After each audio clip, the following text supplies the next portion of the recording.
I think we are live. I think I'm live. It's all a bit different since I last did it. Last time I did hopped on a live, I was using my phone all precariously propped up. So I'm on my laptop now, but I think we are going. So hello.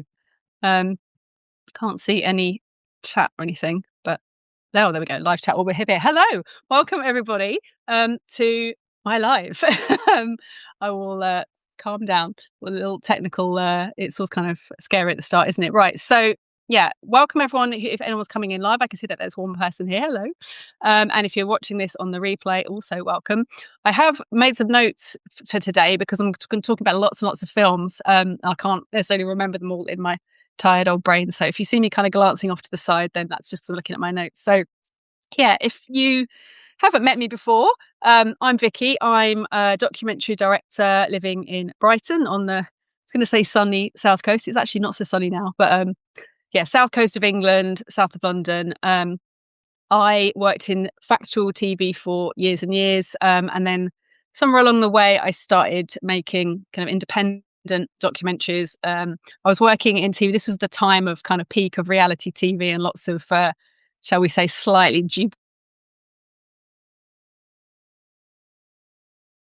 dubious in the early noughties. So I kind of wanted to do some things, make some films that were more like aligned with my values. So I went off on this kind of parallel journey of independent filmmaking, and that culminated in my feature documentary, The Atom: A Love Affair, which I should plug. If you're in Europe, you can see it on Netflix or even more wildly on Disney Plus. That is about the sort of turbulent social, political history of nuclear power. And so, yeah, that came out in 2020. Not the best time to release a film, but, you know, there we are. I've talked about that before. Since then, I've been doing a few other things. I've mainly concentrated on releasing and distributing that film because I was making it for a really long time and I wanted to make sure, you know, as many people as possible got the chance to see it. But I've also been the consulting producer on another wonderful film, which I would recommend you to go and seek out. It's called The Nettle Dress by Dylan Howitt. And mainly I've just been kind of trying to work out what's next for me because, you know, I'm a woman of a certain age. I'm in my very late 40s now, and the TV industry has always been kind of difficult for older women. But the last few years in particular, sort of post-pandemic, the TV industry, factual TV in the UK is in a really difficult place. And so it's not really been practical or possible for me to go back and work in TV. So I've been like figuring out what's next for me. And that is basically how I found my way to Substack, because a couple of years ago, I came here basically to start kind of blogging, really, figuring out my next steps, the next chapter for me.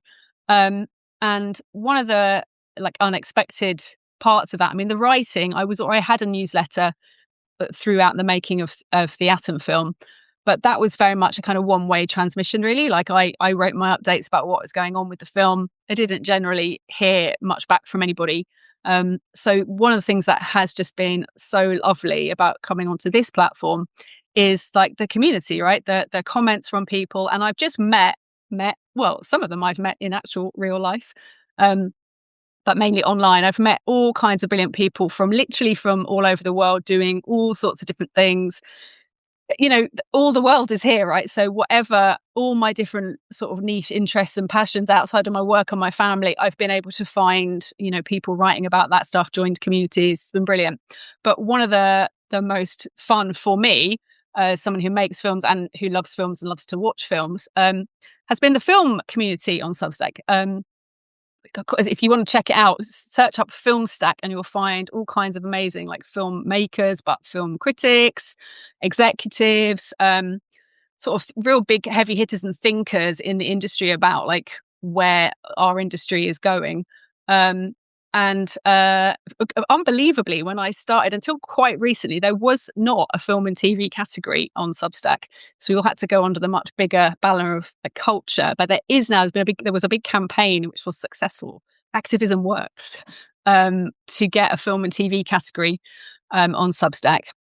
And so it's really kind of reignited this. It never went away, but like I love films. But since I had my kids, you know, it's just been very much more difficult to get out to the cinema and to watch films. And I was too tired and I couldn't go to the cinema. And yeah, reading all this amazing writing about films and reading about people making new stuff, it's really been very inspiring. And so about sort of this time last year, I was sort of thinking, well, like, what can I do? I've been writing about myself and my journey for a while, and I was like, well, I want to, I could extend what I can do on this platform. So I came up with the idea. Oh, where's my little postcard? It's over here. Of my film club, which I called the Film Thread, and here's my beautifully designed artwork that I made for it.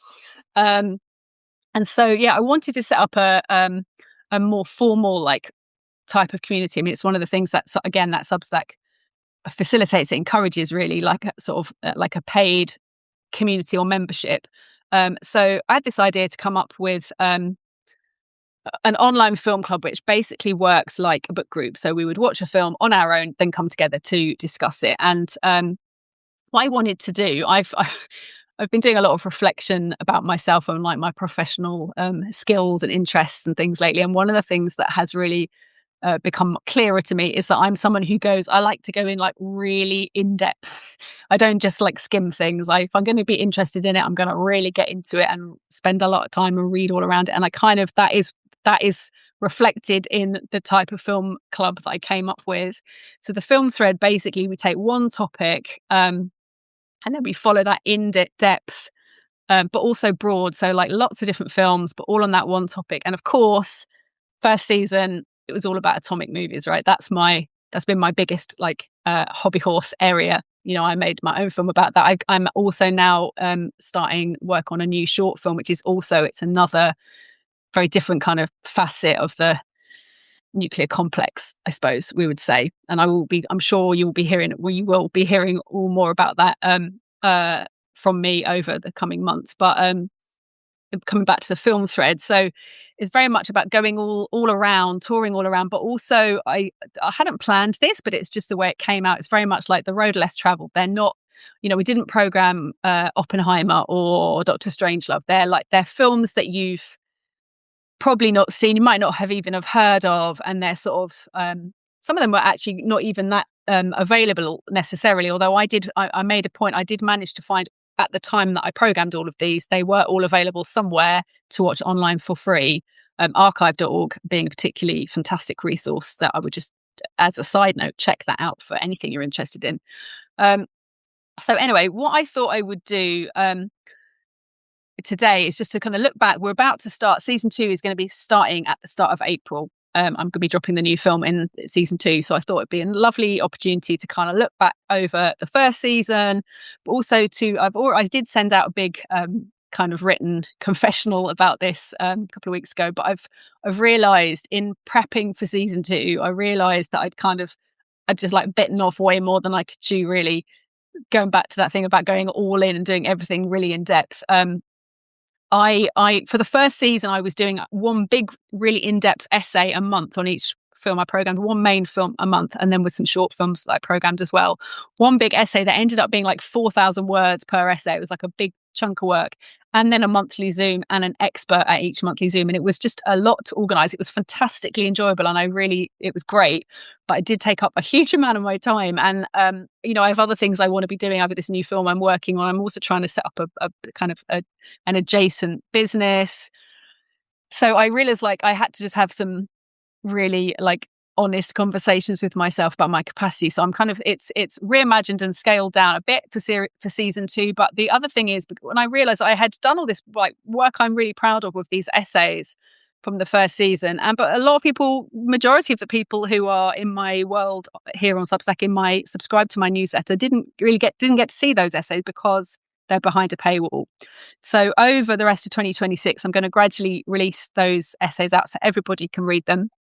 And so I thought it would be a good chance to kind of just give you a quick précis and overview of what those films are and kind of what they're about, some of the things that came out of them, really. So let's have a look. So we started off back last summer.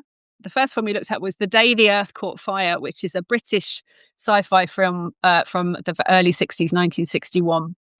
And it's sci-fi, so it's a kind of, the plot device is something that couldn't actually really happen, but it like taps into that's like peak nuclear anxiety, still, only 15, 16 years after the bomb was actually dropped. So it was a much more, and nuclear testing, which is what this film really is about, was a very live issue then. So the plot of this film is that unwittingly, the US and the Soviet Union have both done simultaneous nuclear tests, and they've knocked the Earth off of its axis.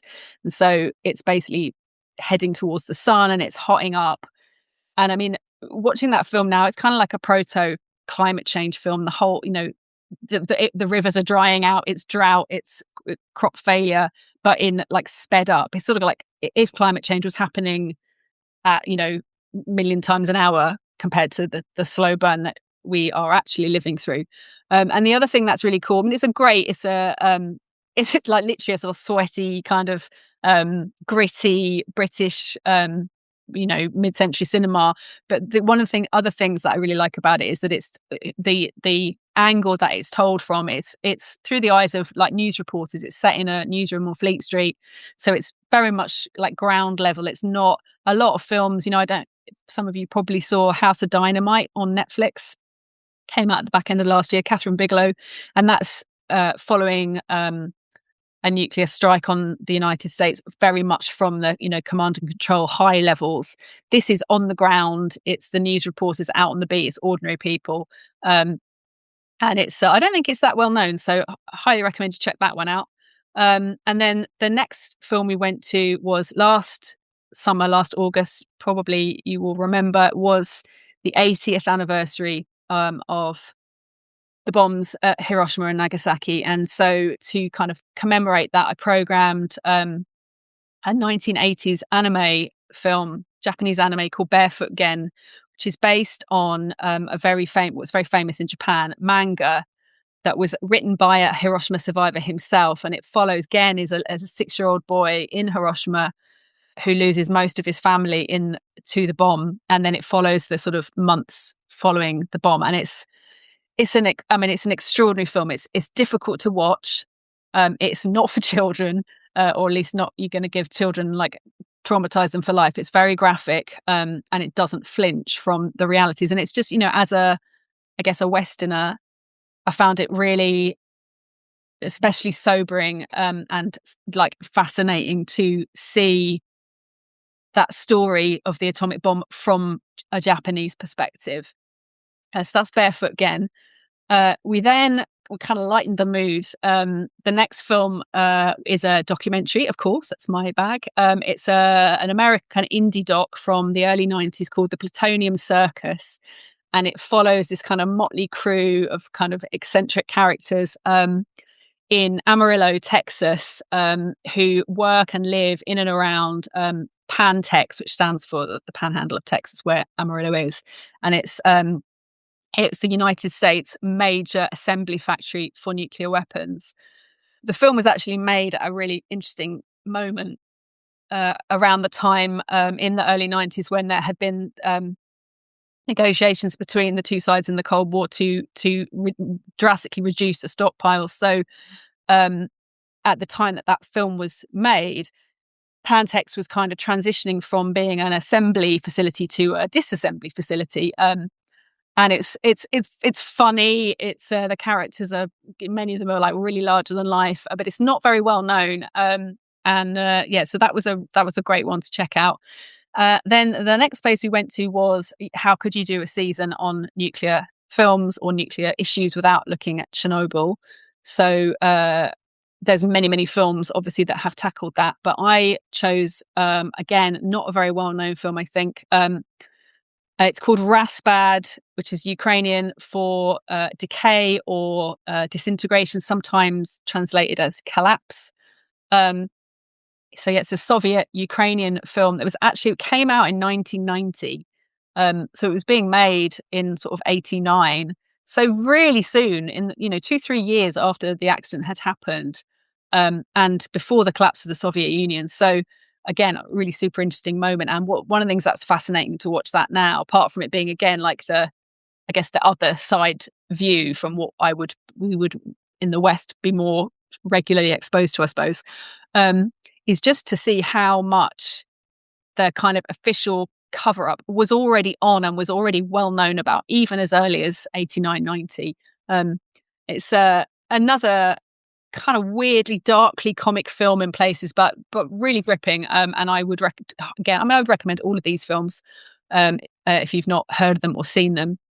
The next film that we looked at was we went to Asia, to South Korea, to a spy thriller called A Spy Gone North, which came out in 2018. And it's loosely based on a true story of a South Korean spy who infiltrated the North Korean nuclear weapons program.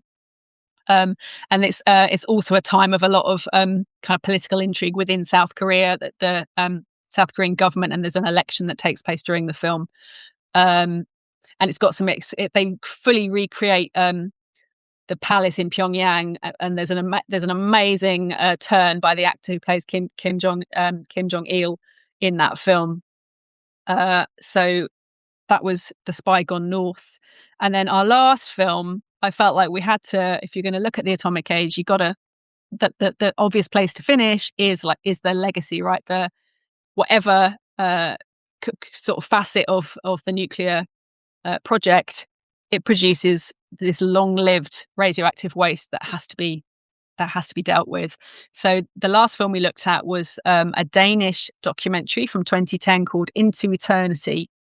And it's on the one level, is a straightforward documentary. It interviews lots of sort of experts, talking heads, but the filmmaker is an artist, and it's kind of like an art video in a way as well. And it's the conceit of it. So it's about the first, and I believe to date, the only deep geological waste repository that is actually being built.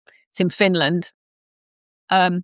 And the conceit of the film is that it's like a message from today to some far future human, non-human, post-human entity that has stumbled across, that's encountered this waste repository in the future. And so it's kind of grappling with these massive questions about what does it mean to build something that is going to be there for 100,000 years. It's like timescales that we can't even, we can't compute in our brains. And it's a really sort of hypnotic. I mean, that he's filming inside these vast tunnels buried deep in this rock that they're tunneling down to put this stuff deep underground. And it's very eerie and super thought provoking. So that's Into Eternity from 2010. So we've got the spread there. So we've got the sort of the real bomb, the Barefoot Gen, and then also, I guess, an imaginary bomb. We've got the bomb as a sort of just a reality, like a local reality at Pantex in Plutonium Circus. Then we've got nuclear power, nuclear disaster in Rasbad, sort of geopolitics, nuclear espionage in The Spy Gone North, and then the legacy Into Eternity. So it's quite a span. I mean, there were many, many more that I could have programmed, and actually I did. If you're subscribed to me, you should have received. I compiled another sort of companion resource of a bunch more nuclear films, because there were just so many that I could have programmed. But those are the six main titles that we all watched together. And I should say, I can't remember if I said now. So the Film Thread, this was my paid membership. So the people that came along each month, I did this. I did the essay, and then I did the monthly Zoom, and we had a discussion once a month about each of the films. And so, themes, a lot of similar through lines kind of emerged across these films across the 6-7 months that we were doing this. And so I just wanted to pull out a few of those. So they're a big kind of repeating motif, I guess, was this idea of truth and deception, especially official deception. So you've got in Rasbad, you've got the cover up, the Soviet cover up. In The Day the Earth Caught Fire, there's obviously literally the spy is going undercover, but smuggling truths out. And actually the nuclear knowledge itself gets kind of weaponized. There's a sort of electoral manipulation storyline going through that movie. And Barefoot Gen as well, there's this really interesting tension between the official narrative of Japanese victimhood, which, it is true. Japan was undeniably the victim of this horrific events, Hiroshima and Nagasaki.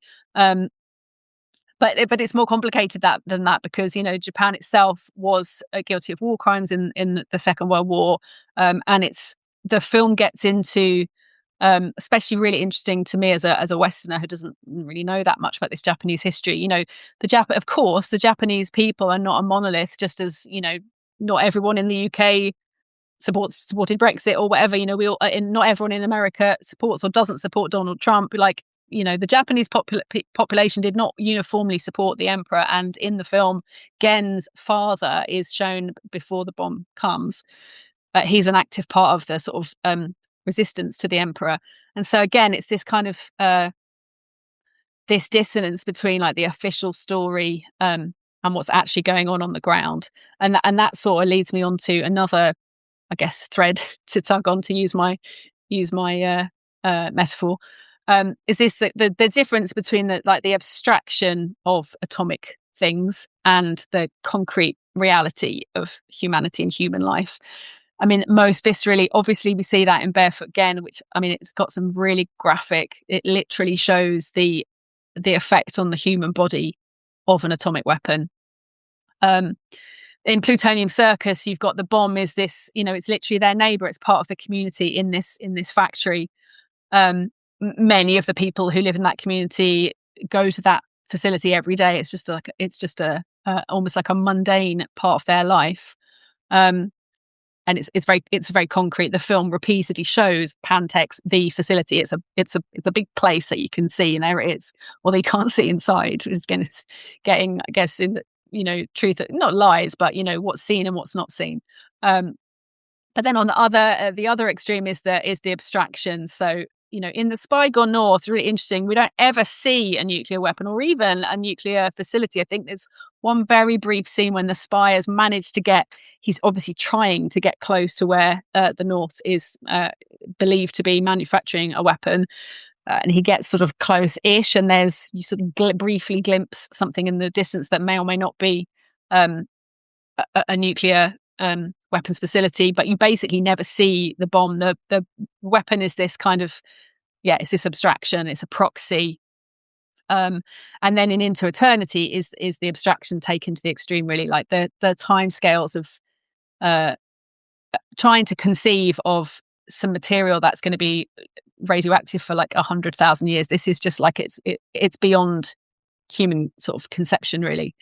And then another thread that came out in quite a few films was sort of spectacle and indifference to the spectacle. So in Raspad, I talked at the top about Substack being a place where I've been able to kind of like indulge in lots of my passions. One of my big kind of geeky interests outside of films and other things is road cycling, road racing, Tour de France stuff. And somewhat bizarrely, all the way through Raspad, the Chernobyl film, there's a bike race going on. And in fact, I researched this for the essay. It was a real bike race. It was called the Peace Ride. It was kind of effectively the Tour de France of the Eastern Bloc.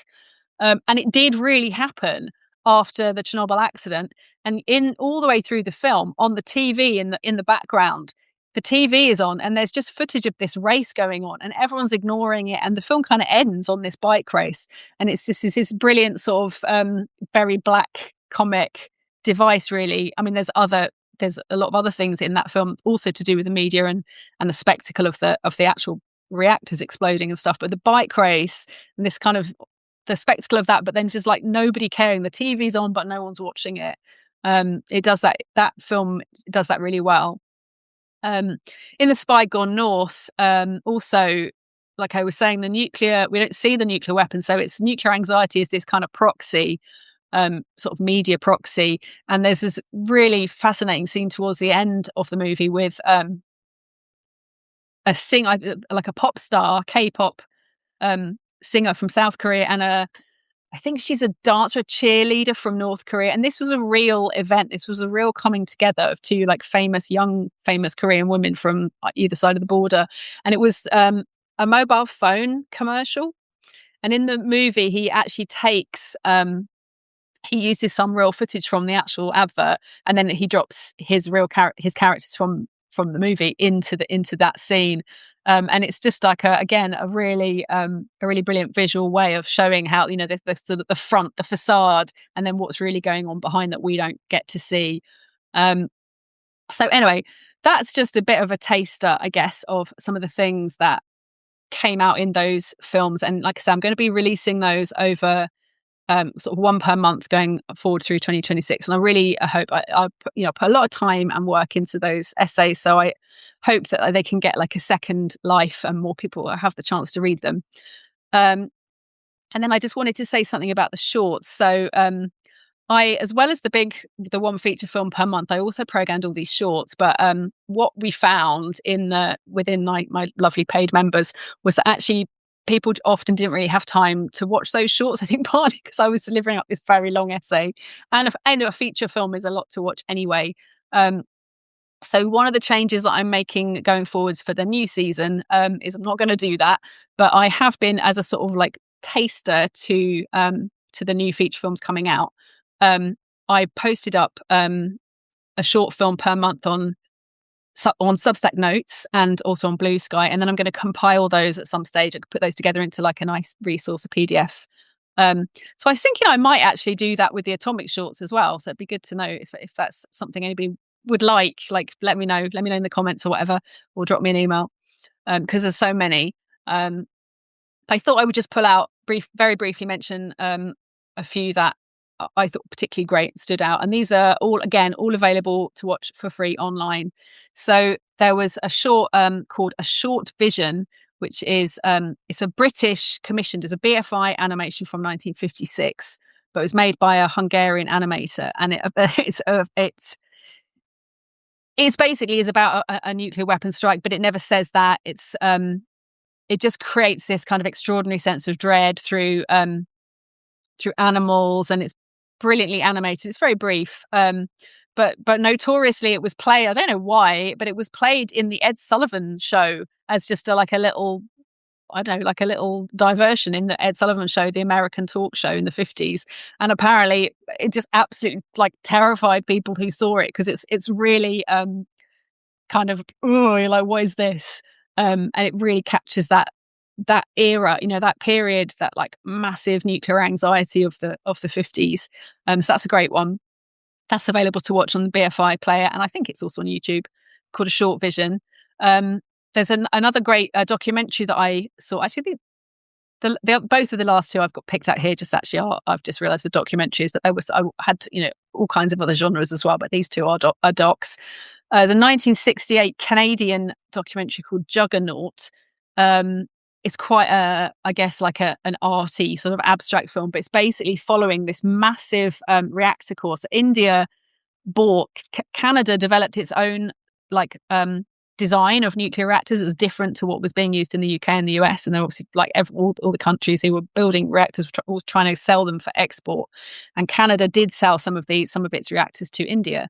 And so this film follows this. It's the reactor core. It's this massive, steel thing on the back of a truck trundling through rural Rajasthan in the 60s, and it's just this like extraordinary visual collision of like modernity and kind of like the ancient world. It was the 60s, but the scenes that are what was going on in the fields and the villages that this convoy was passing, I think would be the same as they'd have been, for centuries, for decades. Tradition and modernity like violently juxtaposed through the nuclear reactor core. And then the last film that's available to watch on the National Film Board of Canada site. I'll put links to these things in the notes when I send out the replay for this. And then the last one is a Chernobyl film, short film, which won the Golden Bear at Berlin. It's called White Horse. And it was released in 2007. So basically, it was for the 20th anniversary of the disaster at Chernobyl, and it follows a young man. Well, he's a young man in the film. He was a boy at the time of the disaster, and it follows him returning home to Pripyat, the town next to the Chernobyl reactors, for the first time in 20 years. And he goes back to his flat that he lived in as a boy. And it's not very long, but it's really good. yeah, it's well worth a watch. So those are some shorts. And so I've been yakking on for half an hour. So I'm going to start to wrap things up. But yeah, so as I say, that was season 1 and now we're coming into season 2. So I'm changing up. The biggest thing to say, and I don't know if I buried the lead here. I have mentioned this in my written post already, but I have dropped the paywall. So the film thread now is going to be, you don't have to pay to see my writing in the films. Although you can still support me if you want to. I'm an impoverished documentary filmmaker. So if you do want to support me with it, you can buy me a coffee, or you can still subscribe as a paid subscriber. But the film thread itself is now open and fully available to everybody. And so what I'm going to be doing, I've just lightened it a little bit. So instead of the big long essay, I'm going to do just a shorter introductory post for each film each month. And I'm going to a slight twist, I guess, on the film thread concept. When I was programming the second season, in particular, I found there were so many different films that I could choose, and lots of films that kind of related in different ways to the ones I've chosen as the main one. So I'm going to kind of, in the main piece for each film, I'll also suggest like some other things around and about linked to that main film in some way that you could also watch. So I suppose it's always more of like not a reading list, a watch list.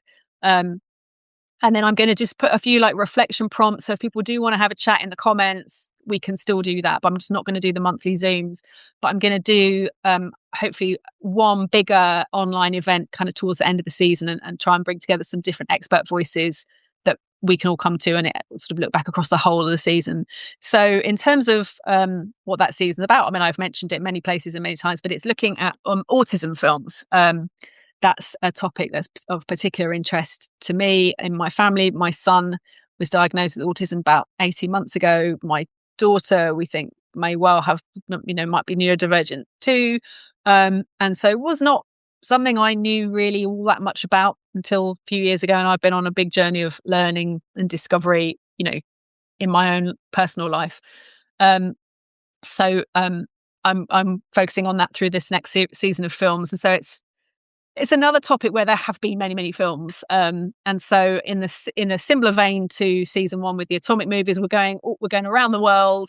I've got films from Australia, India, France, Spain, US, UK, and across the decades. There were some films from the 60s, which I thought about programming because they're really fascinating. They sort of predate really even often the formal diagnosis, or there's characters in these films that I think we would, by today's standards, definitely think were diagnosed on the autism spectrum, but weren't in these films. In the end, I've not gone as far back as that, but I have got a film from the 70s and then right up to sort of now.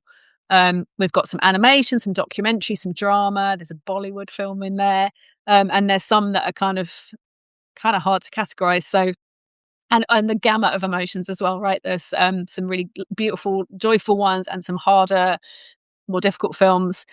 So yeah, I've tried to again keep it so expect the unexpected. We're not going to be watching Rain Man, for example. These will be films again that you may well not have heard of, quite possibly not have seen. So I hope that you will find them really interesting, and it kind of is a way for you to expand your cinematic horizons, because that's has been very much been the idea behind the whole sort of project. So yeah, I'm going to be dropping. Film 1 is going to be coming out on the 1st of April, and then each one will be on the 1st of the month, going on from then. And so I'm really excited and looking forward to welcoming you all to that. So unless anybody wants to drop anything in the chat, I will probably let everybody get back to their sandwiches or their breakfasts or whatever. And I will get the replay of this out, hopefully by the end of the day. I don't know how long Substack will take to sort of do its magic behind the scenes. But thank you for listening. I hope I've given you some ideas for some interesting films to watch, and I hope you will enjoy my big essays when I drop them out over the coming months. And generally, just thank you for being here. Thank you for supporting me on Substack and elsewhere. And I will see you soon. And I think I just hit end, and that's the end. So bye, guys. Thank you.